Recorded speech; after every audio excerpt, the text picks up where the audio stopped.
Listen up, Friar Faithful. 97.3 The Fan's Padres Roundtable is on the air. Unbelievable! It's time to discuss everything going on with the Padres. The 97.3 The Fan crew is here for the most in-depth discussion on the Friars in our weekly Padres Roundtable, delivered by San Diego Roundtable Pizza.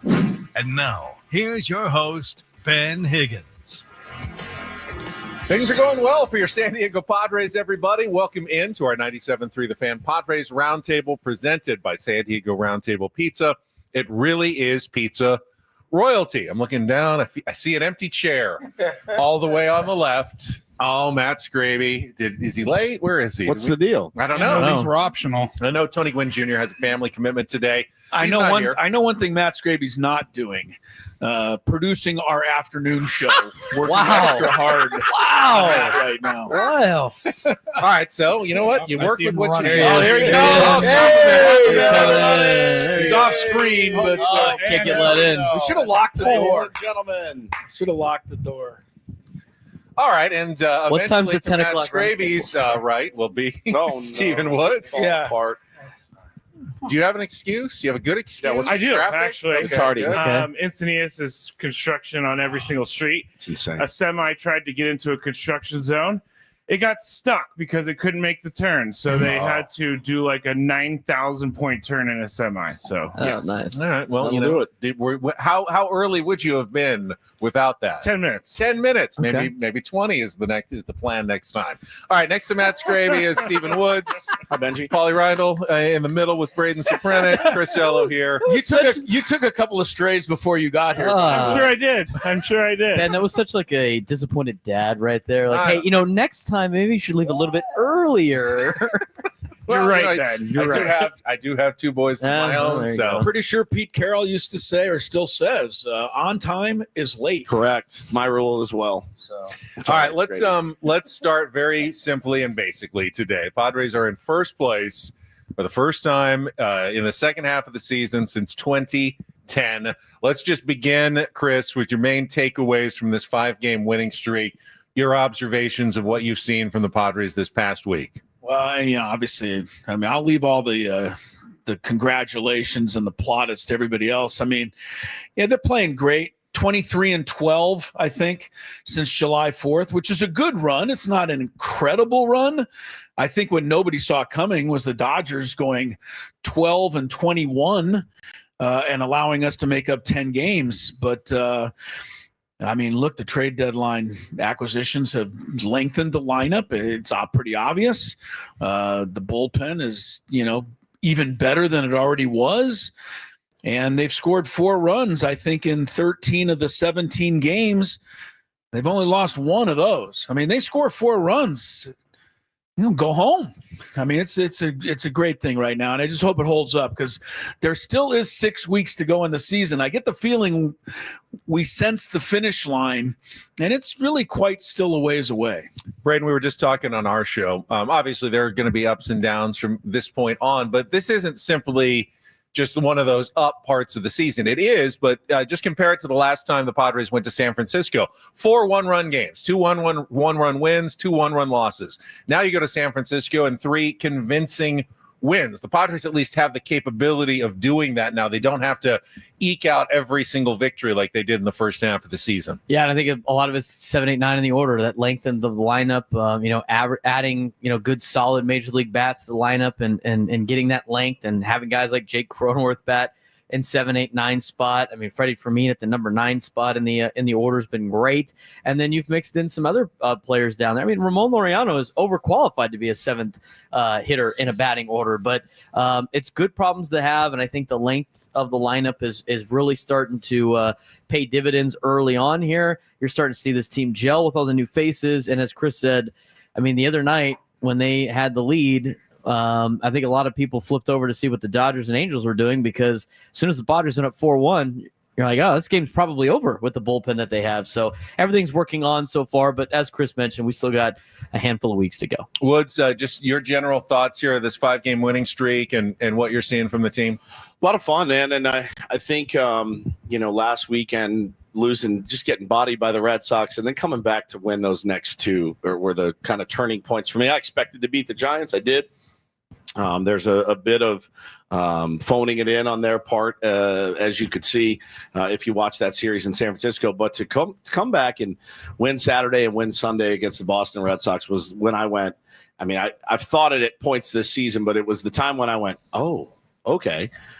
Dylan Cease realizes he's not going to be traded, goes out and throws up a dominant game. And the bullpen was nasty, and the clutch hitting and good defense. I thought it was really, I don't want to say a turning point, but a part for me where I went, now that's legit. That's a legit squad.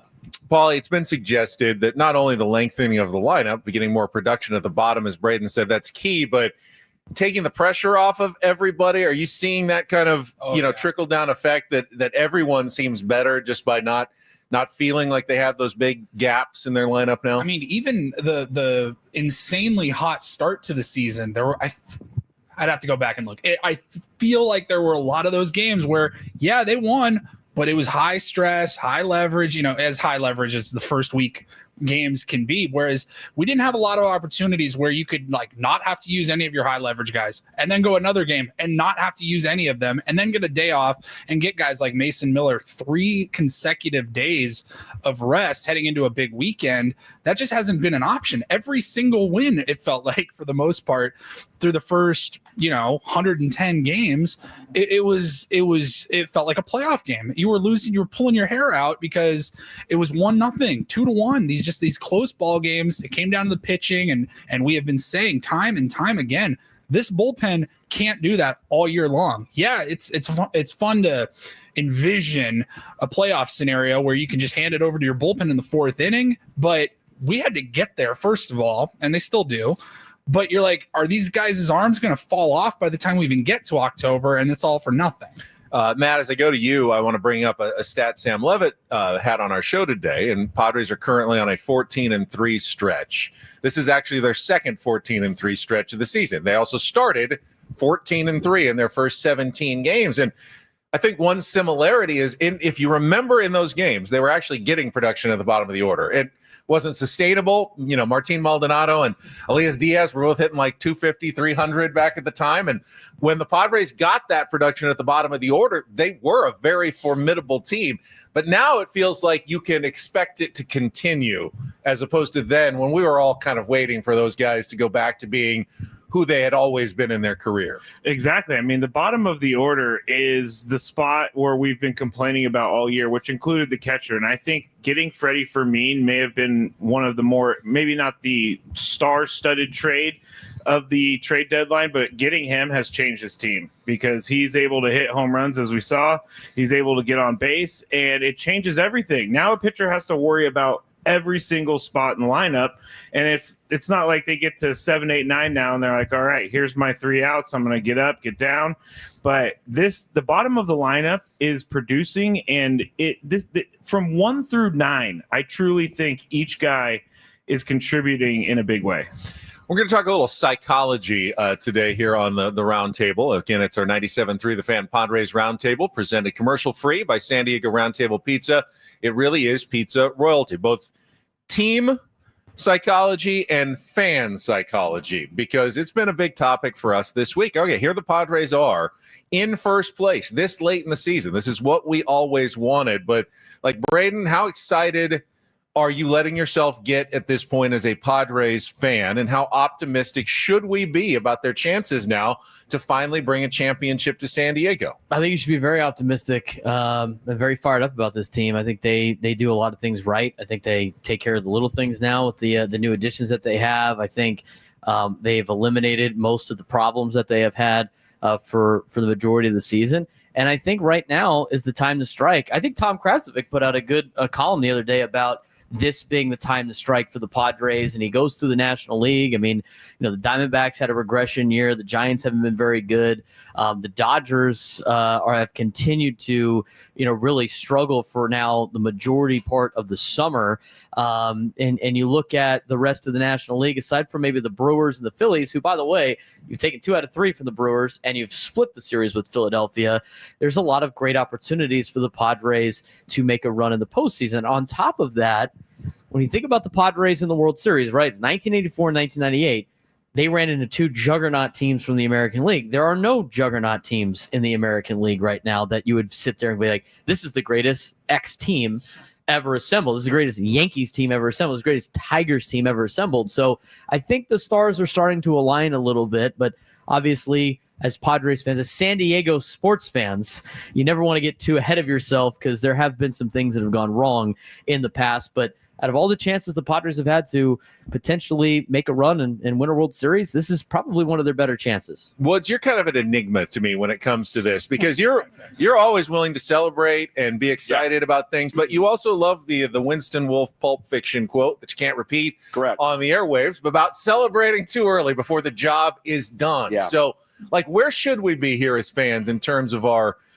like excitement level for this team? Man, I think, I look at my 7-year-old and how excited he is, how excited his friends are, bold proclamations from them. And I think, I also see the other side. I spend a lot of time online. I'm constantly online. So I see a lot of it, waiting for the other shoe to drop. And I think it's fair. I do. I think any way you want a fan is fine by me.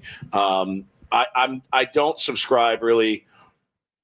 I don't subscribe to it makes me sick to see some of the bold proclamations that I've seen, mostly out of Dodgers Twitter a couple of months ago. And I understand. I mean, they've had a really nice, dominant run in the West, but to see the division's wrapped up and it's like June, and man, that's very bold, and that could come back to bite you. But I think if you want to wave a rally towel at the game, if you want to I draw the line at making a rap video. Anything other than that, I'm no or songs. No songs or anything. Anything other than that, man, do what you want to do. I get excited about the win.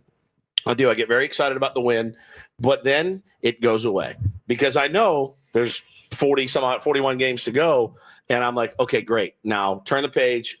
It's such a big series this weekend, but it can't be the be-all, end-all series. It just can't be. It can't be like, oh, my God, the Dodgers, they're a beatable team. You just go beat them. Matt, for me, I think it's always, you can be excited without getting cocky or arrogant. Correct. Yeah. Because there's no reason to be cocky. Wait a minute, he can't do it. Well, there's no reason. He cannot get excited without being cocky. There's zero reason to be cocky or arrogant about the San Diego Padres. There's every reason in the world to be optimistic and excited because I look at baseball right now, as Braden said, I don't see any team that the Padres can't beat. Correct. I don't see any team that goes, the Padres could probably make a deep run in the playoffs, but let's be honest here, this division series is the Phillies year, right? There's no put it this way. If you had to guess, does the champ come out of the AL or the NL? I think the NL as well. But we all think the NL, it's a so that short means series. It'll be the AL. The AL is lucky because they're guaranteed at least one team in the World Series this year, so they'll have a chance in a best-of-7 series. But to me, Matt, I think excitement is more than justified for the Padres fan base right now. Yes, everybody enjoy this. This is these are some of the moments that you're going to talk about years from now of how exciting it was when they took back first place in the National League West. I am so excited about this team. My cousin is getting married on October 24th, which coincides with World Series game number 1.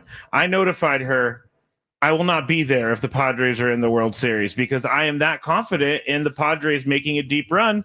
This is exciting. People just enjoy it. He just killed us right there. Guys, don't book any flights or anything like that to any American League cities.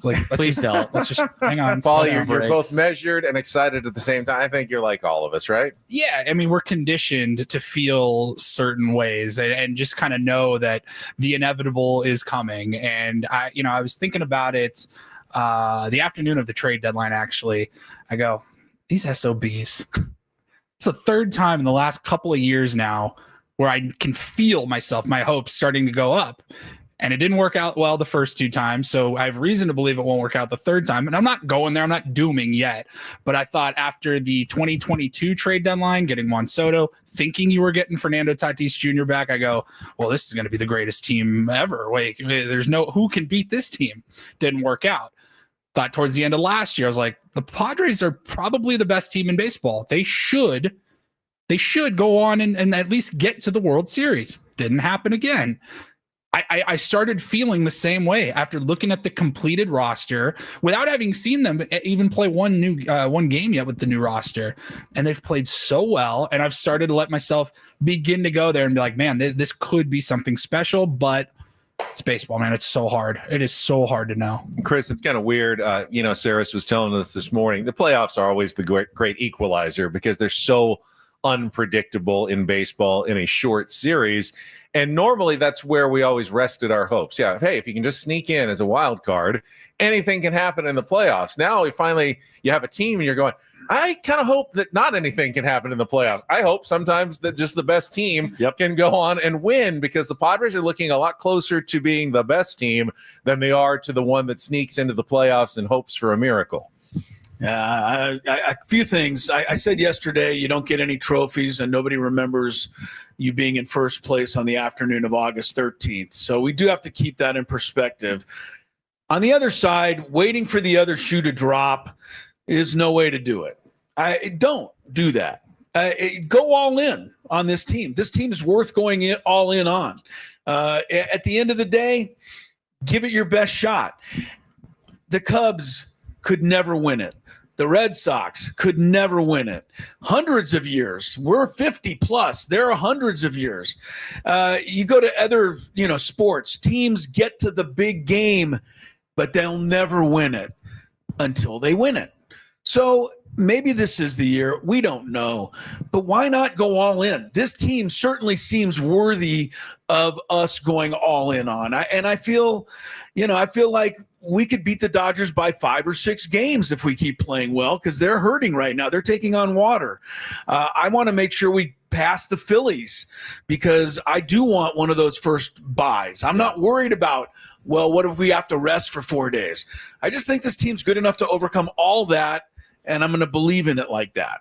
All right, that's a little bit of the fan psychology. Now let's talk a little bit about the team psychology. After the game yesterday, and, this could have been a bit of a throwaway quote that you're just given to a reporter after the game. Fernando Tatis Jr. said, it's in our hands now. It's just how much we want it.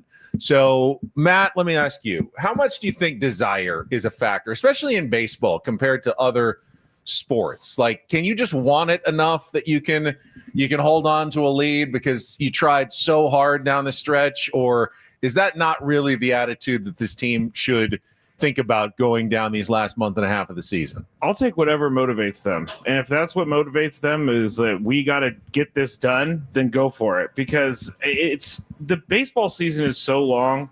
These guys, for the most part, are just kind of in cruise control for some part of the year. But now it's time to turn it up. And I love that Fernando said that, because that's what the team is thinking. Like, we have to take advantage of this right now. And the destiny is in their hands. And so motivation and things like that, I think, play a part. But you also have to have a good team with good players. But I think motivation on a good team with good players can go a really long way. Woods, as I was saying during our show today, I don't want them to feel like they need to try harder going down the stretch. What they're doing right now is working.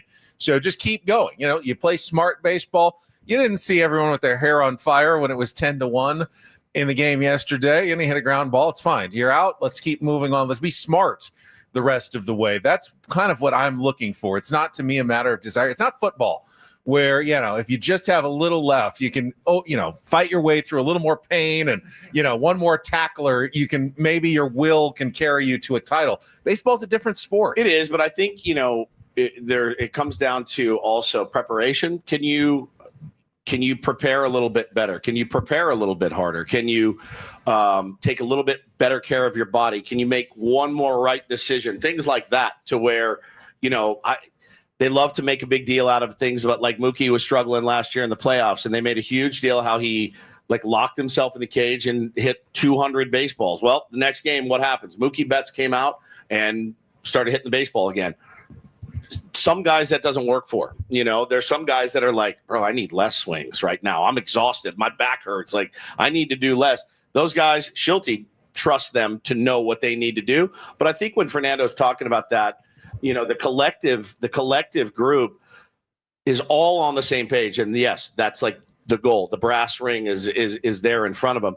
And I think wanting the brass ring holds a more of a philosophical question than we're going to try really hard. We're going to squeeze the bat really tight. We're going to overthrow. I think that's what you worry about with little leaguers. You don't worry about it with pros. You're right. But Paulie, I think Woods makes a good point. Do you see that the Padres haven't gotten close the last couple of years? I was just going to bring that up. Yeah. And knowing that, they have another chance here, they take these seriously because, Yeah, I think it happens. I don't want to say all the time, but I do think if you go back through teams that won championships, like what happened the year before that, or even 2 years before that. Like I hope as we're coming down the stretch here, like I think about the image of Game 5 NLDS last year. Game's over. Dodgers celebrating. Who's sitting on the bench? It was Jackson Merrill. Yep. He's just sitting there. I think maybe Bogarts had his arm around him at one point, but I remember the picture and the video of Jackson Merrill just sitting there, soaking it in. Rookie.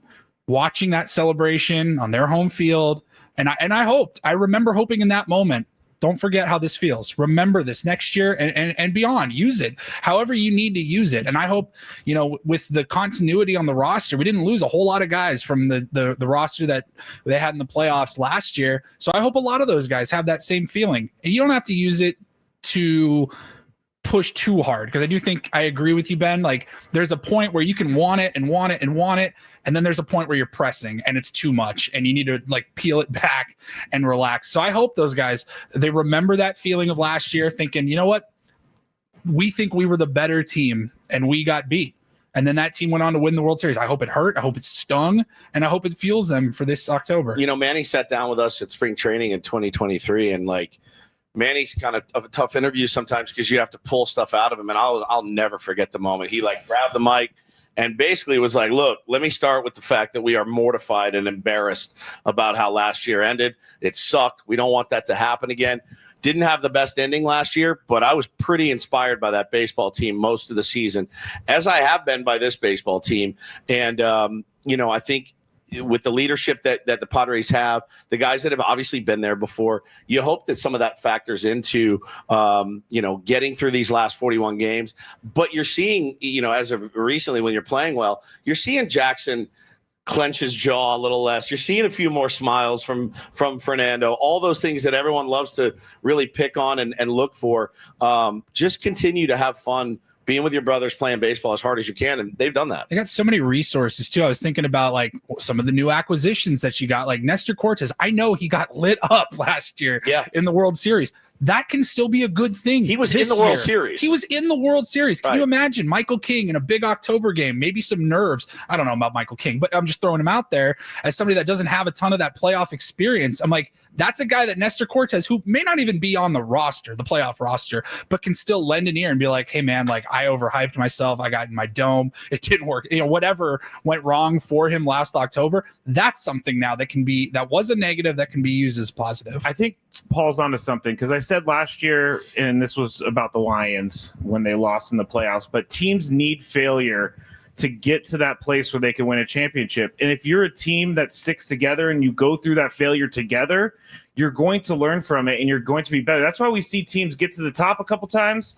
and then they finally win it, because they are able to get over that hump and they have the experience. I was just going to bring that up, and I was going to ask Chris because he might have more specific examples, but it does feel like sometimes a team comes out of nowhere and wins a championship, but for the most part, there's an arc. There's the rise where you go through some struggles and then you finally get to the postseason and you're happy to be there and you're eliminated, but you get some experience. And then you go through a run, but there's probably a heartbreak at some point where you get a lot closer, but the brass ring is taken out of your hand. And finally, after you've gone through those, you're ready to win a title. And, I don't know if you feel that way, but do you feel like this Padres team psychologically might be ready to win a title this year? The only team I can think of in recent vintage that hasn't had to lose a few and to win championships are the teams managed by Bruce Bochy. Yeah. The Giants won 3. I don't think they lost any. Yeah. Texas came out of nowhere. They won. I'm a little historical perspective to this question. I don't know if you've ever watched that show called America's Game on the NFL Network, where they go through all the Super Bowl champions and they interview players from those teams. I've never watched an episode where one of the players interviewed hasn't said, we remembered the pain of losing last year. That motivated us. this time. Our Super Bowl run started when we walked off the field having lost the year before. So I think it's very real. And I think the Padres have been through enough pain. All of us went through it for the last 2 games last season, to help. I think it is a real thing. And I agree with Woods when you say motivated, it's not necessarily to run half a meter faster. Right. It's to prepare yourself. It's to do the little things to get yourself ready to win. Yeah, that's why Jackson Merrill watched. Make no Yeah, mistake. 100%. That's exactly why he watched last year. And I think, there's a tendency when things are going well, and this is a radio host too, when things are going really well, you're like, well, I don't have to go the extra mile or cruise it. Everything's great. But I think, what separates the good from the mediocre is the one that says, this is when I actually have to probably do a little bit more and should be a little bit more prepared or whatever. And I don't think it's any different in any walk of life. Sales, recruiting, baseball, football, basketball. I think, the people that are willing to put in the extra are the ones that are going to come out on top. And, I can't even imagine. I wrap my head around the work that these guys put in from the offseason through spring training, the minutia of baseball, sometimes the heat and the travel and all the hotels and the bad food, and to get that far and lose and be like, this was a really good chance we had. The Dodgers were decimated and we just stopped hitting. It's got to stick in their craw, but you can't let it become the ghost that hovers over you. It is a really good point because it's human nature. If you've had success, you don't want to mess with it. I Right. don't want to do anything different. I don't want to do anything different or extra. It's never a bad idea, though, to be more prepared, put in more Correct. work. So don't get complacent. The Padres don't look complacent. Braden, don't. do you think psychologically this team is ready to take that last step perhaps this year? Yeah, because I think they're focused. I think they brought in some guys that are laser focused too. I was down there for Ramon Laureano's introductory kind of scrum, and that guy was locked in and serious. I mean, he was a no nonsense kind of individual, was the vibes that I got from him. And I think a lot of the players that they brought in understand what's at stake, and they have bought into what the Padres have established as what they expect and what they want to do this year. I think you've seen a lot of maturity out of Manny Machado over the last handful of years. I think he's in a really good spot. I think for everything that's been going on with Fernando off the field, I think he's been able to still put together a season that he might not like in terms of overall production, but still a good productive season. And you look at some of the players that they have. I mean, they got veteran guys that have been there and done that before. I mean, they even have players that aren't playing right now, like Joe Musgrove, that's been in the World Series before with a former team. Xander Bogaerts has been in 2 World Series. We mentioned Nestor Cortez, and I'm sure there's more. Yu Darvish has been in a World Series. So I think that experience goes a long way. I think Mike Schilt does a good job of getting the most out of his players and getting them to give max effort. And, we've seen a little bit of a different deal with these guys compared to what Bob Melvin did with these guys. And I think overall, everything working together is a big reason why they're going to be ready to win psychologically throughout the playoffs. All right. Middle of our 97.3 The Fan Padres Roundtable, presented commercial free by San Diego Roundtable Pizza. It really is pizza royalty. It's back. It's been a while since we've had a draft.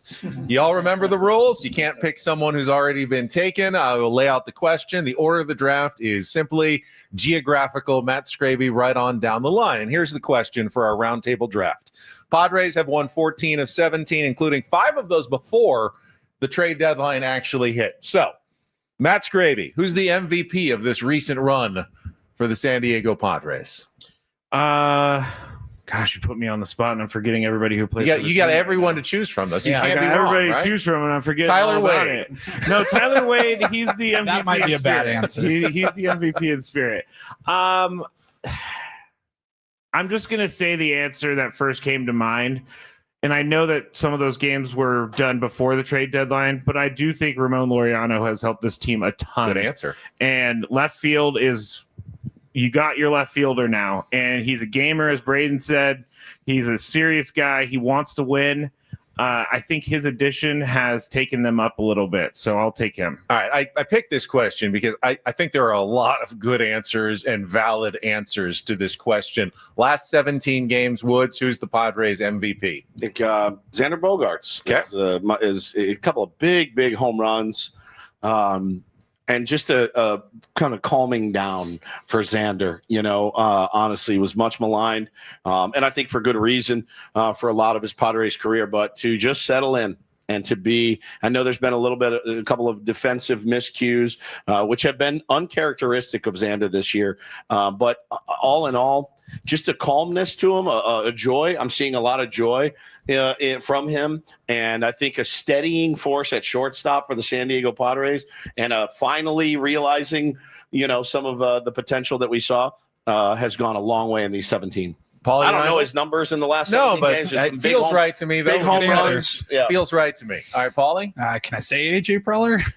Yeah, absolutely. Sure. No, I won't. That's too easy. I think he should be one for everybody, honestly. And then it's who's next. I'll break the mold a little bit. I'll go Dylan Cease. Ooh. He has turned things around overall lately. He has looked much better, much more comfortable, and much more like the Dylan Cease that we come to expect now.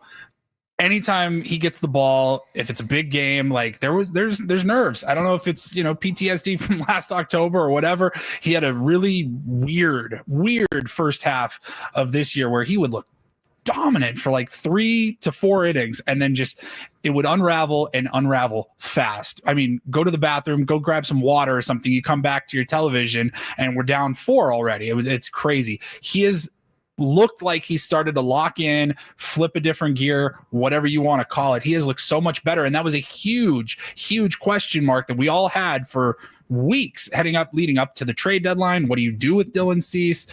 They chose to keep him. And as of right now, it looks like that was a good choice. I was strongly considering taking Dylan Cease if he was still on the board, but he goes at number 3, which leaves our 4th selection now to Braden.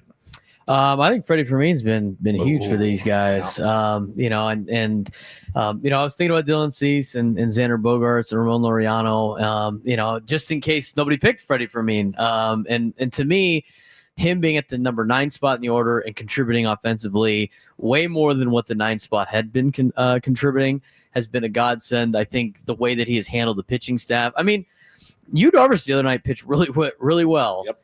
And the whole thing with Yu Darvish was he needed his own personal catcher, Victor Caratini, when he came over for the first time. And he had to find the guy that could catch him because of all the pitches that he throws and all the variations of fastballs and variations of sliders. You go down the list.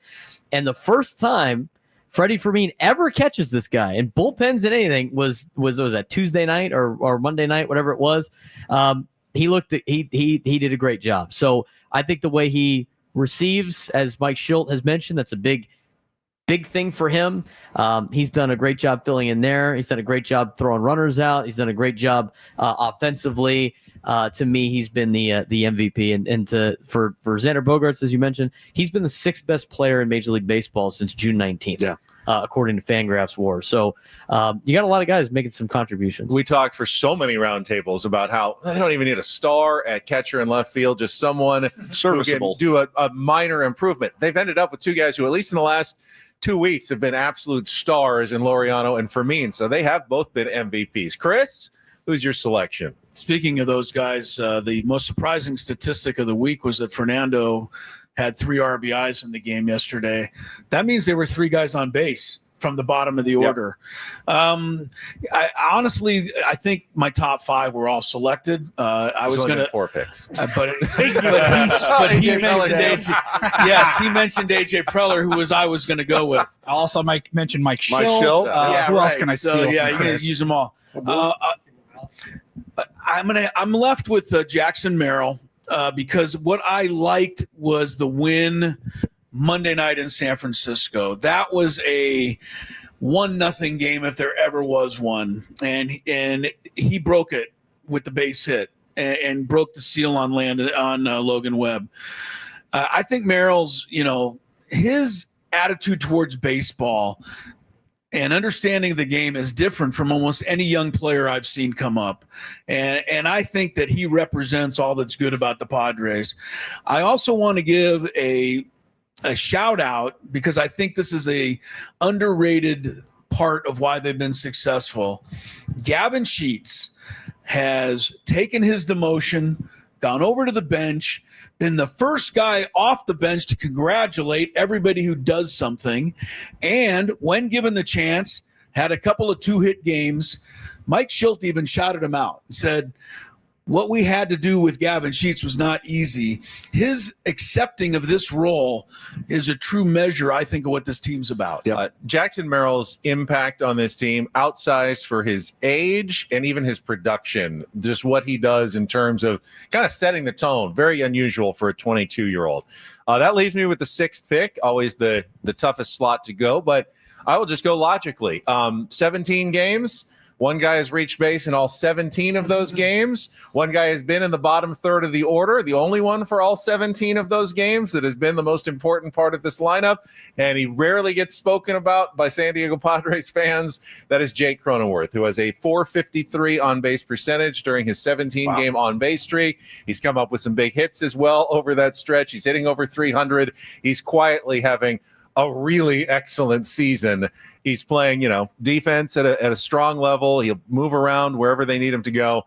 Jake Cronenworth has done a really good job quietly these last 17 games. Now, I think it's interesting that no one mentioned either Manny Machado or Fernando Tatis Jr. And I wanted to bring this up because I've listened to Chris a couple of times on rants on the Gwynn and Chris program about how could Fernando Tatis Jr. have such a much higher WAR than Manny Machado? Manny Machado's got to be the most valuable player for the Padres, not Fernando Tatis Jr. So I want to turn to, we know your answer is Manny Machado, but I want to turn it over to everybody else to debate, like who brings more to this team, Fernando or Manny? Because Chris has gone out on the Manny limb because he doesn't really like the WAR statistic. Who do you love more, Jack or Graham? I know it's tough. Kids like. That it's a very loaded You really question. think it's a close contest this year think, between the two of them? Year, I think Manny's been the most consistent player we've had. Weird, defensive stuff with Manny this year, but the defensive metrics don't like Manny. They don't love Fernando. Exactly, but again, if it's Game 7, there's no one. And I mean no one I want at third base more than that guy. Not a soul on the planet. You can tell me, Brian Hayes has better range, or he is the only guy I want to make the short hop play or the funky tag, or, is he going to dive into the hole like he used to? Probably not.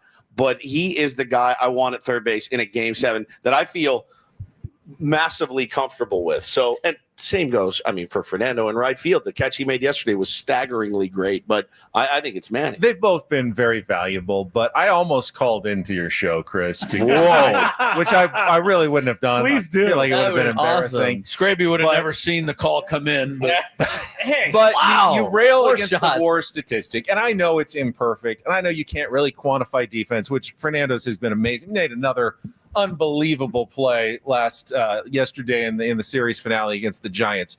I wanted to throw this because I read this on our show as well. Here's a statistic that you can't deny is important in baseball: runs scored.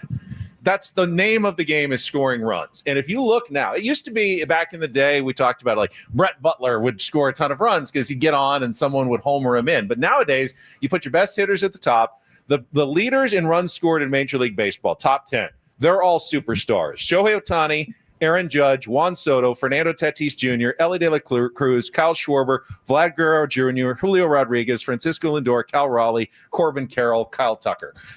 Fernando's third on that list. Nothing but superstars. Does that not tell you how important and how valuable he's been for the San Diego Padres this season?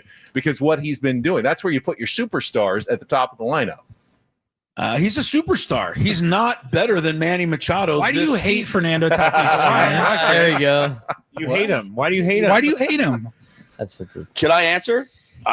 I think with Fernando, you don't get the questions about body language with Manny. You don't really get. He's Manny. Manny is Manny. Fernando is a bit more mercurial, right? If he's hot, if he's happy, you'll know it. If he's down, you'll know it. Manny is 4 for 4. He looks the same. If he's 0 for 4, he looks the same. People get mad when he's 0 for 8 and blows a bubble, right? But he doesn't care. Fernando wears it. He wears it on his sleeve, and he's a different type of player. Both massively valuable to this team. Wouldn't be anywhere near where we are without either or both of them. But it's not a bad point you make, Benny, for Fernando Tatis Jr. being more valuable, but this is literally like picking my favorite child. It's impossible to really decide. They're both incredibly valuable. I want to make the point, and if Braden or Matt or anyone wants to say anything else, I just feel like I keep hearing from fans, what's wrong with Fernando? Yeah, what's he's wrong a top with 5 WAR player, and I think the answer really is nothing. It may look a little different because he's not hitting as many home runs, but his actual value and contribution to the team is as sky high as it always is. Maybe in a slightly different way, but the team is winning. He is scoring runs at the top of the lineup. Let's stop complaining about it and just enjoy what he's doing. Anyone else? Yeah, well, I mean, Fernando's your best athlete, and to me, Manny is. We're talking best about baseball player. Value. He is the best baseball player. I think he's more valuable from the sense of when the Padres get into a losing streak, who gets him out of it? Yep, it's Manny. I mean, when the entire team's not hitting, who's the one that's starting to hit? Manny. It's Manny. I mean, that's just based on maybe some recency bias and some track record, but I felt like this year. When they first started to struggle and they started losing players, the one that was almost single-handedly carrying them, and I'm talking about when they were playing the Astros and the Tigers, like early on, right? Ariz is out, and they got some other guys out. Merrill's out.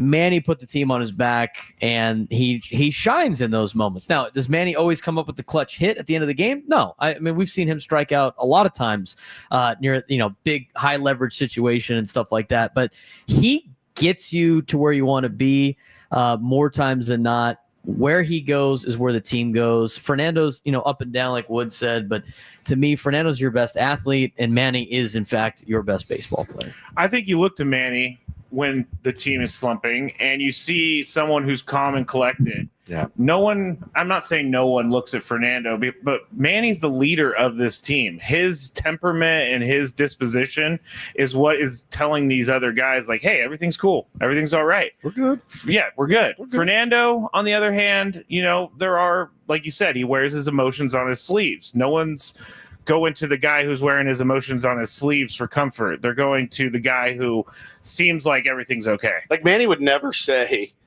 yeah, when I get in the batter's box, I'm up there facing my demons. That was a very telling quote from Fernando, but I love that about him because he's not afraid to tell you how he feels. Manny's like, hey, Manny, you're 0 for 30. That's baseball. Man, that's just playing baseball. Look at the back of my baseball card. It'll be there. And it's like, yeah, that's kind of the paternal figure that you need sometimes when you have a team of some young players as well. And I've always loved that about Manny. Imagine being so confident when you're great and so confident when you're not great. It's incredible. Yeah, I think it comes with he's got way more experience too. Yeah. Right? I mean, how old's Fernando? 26, right? He's 26. I mean, Manny Machado when he was 26 was a lot different than he is at 32, right? No question. What he was like in Baltimore, wearing emotions on his sleeve, Correct. Always in the center of attention. Very much Fernando-esque. Right, very much Fernando-esque, and now he has matured into the sense of being that veteran kind of presence, and I think the experience is definitely the reason why also Manny was more valuable if you had to pick. What a great Fernando mentor, by the way, Fernando is going to get to that point where Manny's at now, and he's still going to be a Padre, and we're going to have that. I mean, we don't know, but you would expect to have that more mature, calm, like it's just going to pass the baton from Manny to Fernando. I agree with you. I was going to bring that up, that Fernando's like kind of a manager, or not a manager, but like a team leader in training right now. And he's already made steps in growth this year by saying, hey, I'm going to take the walk instead of swinging out of my shoes for the home run. I'm fine with the walk. I know it's not going to get me a ton of headlines, but it's helping my team. I've seen a massive growth in Fernando this year. Him saying the other day, I'm tired of getting thrown at up and in, but I'm not going to charge the mound. My team needs me. Right? I'm not going to go out there and risk something when my team. He said he was kind of worried what he might do when he got out there. Yeah, exactly. I've never seen that guy mad. Let's add that into the mix too. Exactly. I think he's nervous that he might do something. I'm afraid of what I'll do, and he gets. I see a lot of fan bases. They call him soft and they call him whatever. Fine, it doesn't matter. You would kill to have that guy on your team patrolling right field. I don't care who you are. But that to me spoke of the maturity that he's already starting to get. All right, 7th inning stretch time. It's our San Diego Padres Roundtable Roundtable, brought to you by Roundtable Pizza. It really is pizza royalty. And we know there's going to be some very stressful baseball in our future, near and far, hopefully, in October. So everyone needs to laugh a little bit. Today's seventh inning stretch non-baseball question. Who is your all-time favorite comedian and why? Love it. I'll just jump in. Talking acting, stand-up comedy. Yeah, whatever. You can be stand-up comedy. an actor. Let's I think keep it stand-up across. comedy for comedian, but you do you. And I'm going to go first because and you can take my answer as well. It would shock people. Bill Cosby. No, you know me, Woods. My humor is very dry and dark. And even though I never say any of his 7 words, I think George Carlin is the funniest human being maybe who's ever lived. Yep. Chris does too. You a George Carlin person as well? He's not only the funniest, he's one of the smartest who ever lived. Brilliant. Yeah, the combination of smart, funny, dark, it always appeals to me. Braden? That's my answer. Well, I've seen Jeff Dye so many times that Jeff Dye is probably on my list, and he's more of a recent guy, obviously. So for me, I'd probably go with Jeff Dye. I've seen him at the Comedy Store multiple times, which if anybody's never been to the Comedy Store, that place is super cool in La Jolla. I had a good time when I went there for Jeff Dye the last time. So, probably Jeff Dye. He's probably the funniest to me. I've seen Woods on stage at the Comedy That's Store. true. I've done some sets there. Is he funny? Yeah, he was. Nerve-wracking. Nerve-wracking. That is. It is the worst. It's the worst experience. That might be one of the toughest jobs in the whole world, right there. Without saying, man, I've done a lot of stuff in my life. I have never been as nervous as I was before I had to go up and do 10 minutes at the Comedy Store. I was visibly shaking. Like but when you get done and you hear some laughs, it's also the biggest high that you've ever gotten. And you can see why a lot of those guys are very dark and they want to chase that high all night, because all I wanted to do when I was done was pound booze. And I was like, I've got a morning show in the morning. I've got to get out of here, because you're on what's above cloud 9? You're on cloud 12. You're like, this is fun. What a feeling to go out and do well. Speaking of great comedians, I mean, Seinfeld always brought up the point that statistics and studies show that the thing people are most scared of all is public speaking. Yes. Second is dying. And as Seinfeld used to point out, that means that at the funeral, you'd rather be in the casket than speaking and giving the eulogy. So true. But if you're going to go with doing stand-up comedy, you're not just speaking. You have to come up with something that entertains people. It's just so insane. difficult. It's insane. Yeah. Paul, a younger perspective here? Yeah, I mean, I would still all time. I think nobody has done it better than Eddie Murphy. Just, I mean, unbelievable. Some of the funniest stuff I've ever heard in my life. It's kind of wild, like what was acceptable in the 80s and what would not. If you have never heard Eddie Murphy, if you think of Eddie Murphy from like Shrek, don't go back and watch his stand-ups from the 80s. Don't do it. But he was just on another level, I think. And then currently, though, the best in the business right now, I think, for me is Bill Burr. The way he tells a story, the relatableness to it, whether it's his wife, kids, whatever. Like, he is so funny. He gets me laughing so hard. Matt Scraby? I'm not much of a comedy guy. I don't go to comedy shows a lot, but I should go to more because I think they're fun. So I'm going to say someone old and off the beaten path, but he's really funny because you don't expect Danny Tanner or Bob Saget to be hilarious. Dirty. Like, how did he get cast on Full House with that comedy out there? I don't know. There's a few guys that fall into that category. Yeah. Robin Williams, he's like the sweetest actor of all time, and his stand-up was just dirty. ridiculous. But Bob Saget delivers it in such a way that it's hilarious, and you're like, you're Danny Tanner. You're not supposed to say these things. So I'll go with him. I also have to go an honorable mention because no one brought him up to Norm Macdonald. So uncomfortable. The guy that made me fall in love with comedy, and my dad turned me on to so much good stuff when I was a kid. But the man that sold me, there were two. It was Rodney Dangerfield and Richard Pryor. And to this day, I don't know. I just have the fondest memories of driving around with my dad listening to. They had tapes. You get them at Columbia House Records, and I would listen to the Rodney Dangerfield tape over and over. And it was all about delivery, self-deprecation, delivery. I mean, I love that man so much. He was so dark, so twisted, so clouded. But like, to have him on stage, he was just on every single time. I always loved him, and Pryor is, for me, the GOAT. All right, only a couple minutes left here. Our 97.3 The Fan Padres Roundtable, presented by San Diego Roundtable Pizza. It really is pizza royalty. So a very simple question to end it. Padres play 6 of their next 10 against the Dodgers. How many games will they win of those 6? And give me a couple of quick reasons why. And Braden, you get your mic up, so you get to go first. I think they win. I think they win 4. 4. I think they take 2 out of 3 to get another game lead. I think they take 2 out of 3 again here in San Diego. I think they're getting the Dodgers at the right time. I think Padres are hitting their peak right as the Dodgers can't seem to get any type of luck. Take advantage of it the next 2 weeks. Matt? I said 4 last night for similar reasons. They're catching the Dodgers at the right time, and they're playing good baseball. So I think they take 4 out of 6, and I don't think that's a homer take.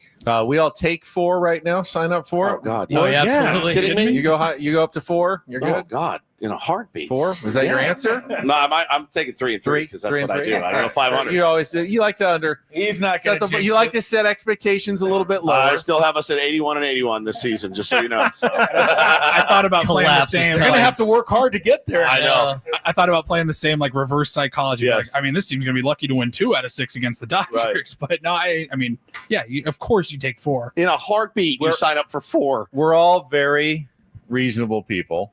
Chris, what do you think? What's your number? Well, first of all, I think the Major League Baseball owes us all an apology. And I've been railing on this all year. I don't know if you wanted to call in about it, but the fact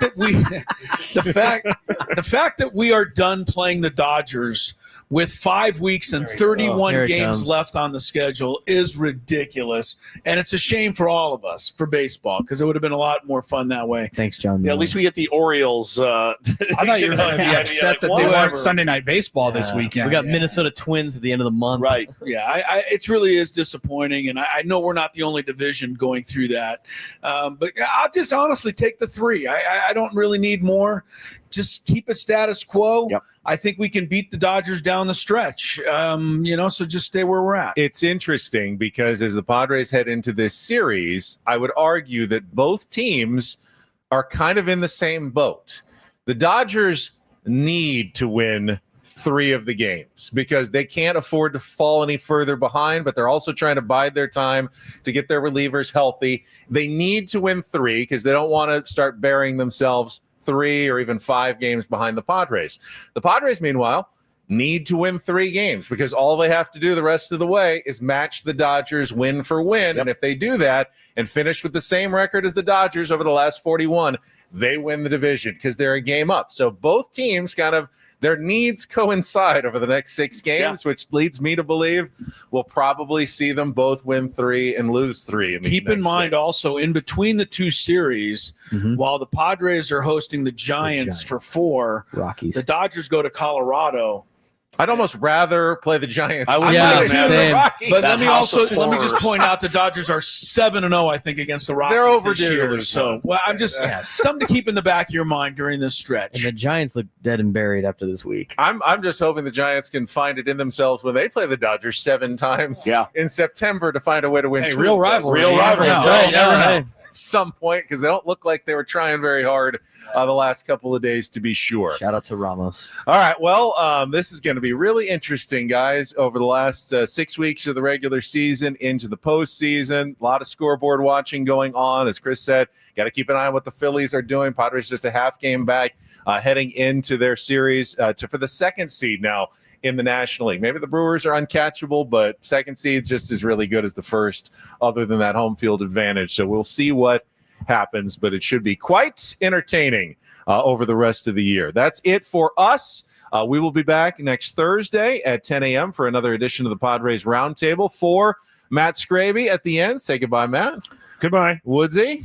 Bye. Paulie Reindl. Goodbye. Braden Soprenich. See ya. Chris Ello. Maybe I will call into your show at some point. Please do. Always, you're welcome, Ben. Mike Prosser Anytime. on the controls. Adam Klug back in our studio. Thanks for joining us on our San Diego Padres Roundtable presented by San Diego Roundtable Pizza.